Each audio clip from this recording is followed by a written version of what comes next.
Let's see if we can sort through all of the coaching I know we're changes not gonna do that. today. Okay.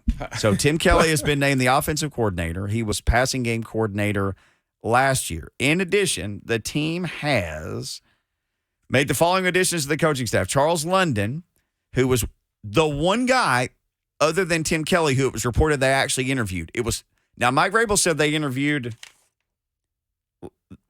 lots of people. What was the exact quote? Mike Vrabel He interviewed some guys from Ball said, State or "I something? feel good where we're at." Anyway, said they'd interviewed whatever the number was, numerous people, whatever. So Yeah, he said Charles numbers. London and Tim Kelly were the only two that I ever saw get reported. I looked back through my notes in the break. So Charles London will be the pass game coordinator. Chris Harris will be named defensive pass game coordinator / cornerbacks coach. He's still getting DC interviews, so I don't think that's done yet. They hired someone named Lori Locust as a defensive quality control coach. They hired Justin Hamilton as defensive quality control. Then they changed a bunch of people's jobs. So Jason Hoteling is now the offensive line coach. Lucas said last year he was the assistant O-line coach, I believe, Lucas. I believe that's right. Oh, okay. Is this the wrong theory before? I don't want to interrupt, but I'm going to say this. So you fired the head O-line coach, so then you're going to hire his assistant. That pretty much he probably learned most of his stuff from the guy you fired, right? I would assume. So I'm going to say this. I'm disappointed in all this. I think we could have kind of come up with some form of a prediction that Kelly was going to be the head guy, and most people were saying that.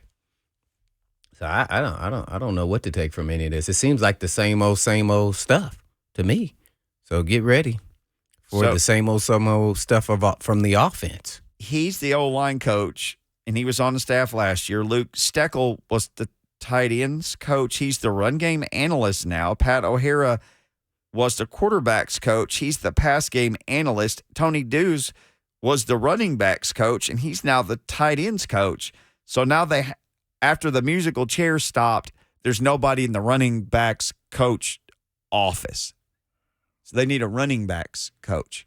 Well, shoot, me, you, and Lucas could be the running backs. I mean, it's not hard to coach the king. We'll split the pay. Yeah, just give it the ball to the king and run, king, run. So that'll be 10 changes going into next year, whether it's a new coach or a coach with a different role. I don't like all these moving coaches around. I don't like any of it. I'm just going to be honest. I don't like any. You know what this reminds me of? Belichick does stuff like this. And you see what happened to their offense this year when they moved a DC guy to an offensive coordinator. You saw what happened. See, now granted, that's a higher position. You can get away with stuff there, but these guys are specialists at what they do. And when you start moving guys around like this, it's just, oh man, I don't like it. Not at all. I don't recall ever in Titans history that this has happened like this. So maybe that's why. So I'm just not used to that, but I don't like it. So, Like the Tony Dews thing. I'm not thrilled with the backs OC. to tight ends. Kelly could do a great job. Yeah. But here's what I would assume. It's still going to be Vrabel run offense. That's what I'm thinking. And people keep on saying, well, no, this is Vrabel's offense. This is Vrabel's defense.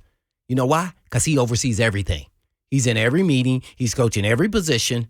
So he knows everything, and they are running what he tells them.